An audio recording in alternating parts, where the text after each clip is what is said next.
Me shoqe ka kaluar prindrit e saj me origjinë nga një pjesë e Malësisë Korçës dhe nga një pjesë e Devollit, dhe ajo kishte kaluar atje gjithë verat e saj, ndërkohë që fëmijët vuanin nga alergjia.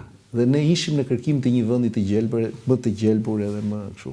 Nuk arritëm dot. Nga 2006 që blem Copën e Tokës, në 2017 patëm mundësi që të ndërtojmë një gjë kështu të thjeshtë para fabrikat, edhe ku banojmë edhe sot.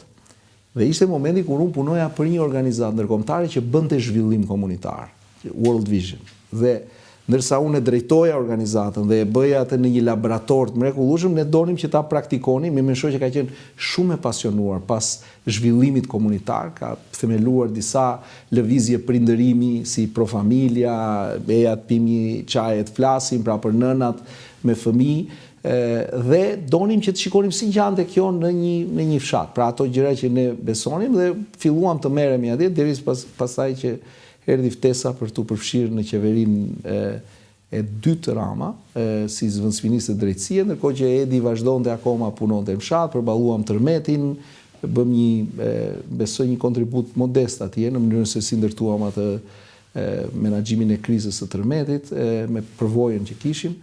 Kështu që jemi shumë të kënaqur, kemi bërë shumë miq edhe shok atje, por angazhimi politik, me thënë të drejtën, e ka ngadalësuar pak atë gjën që ne nisëm.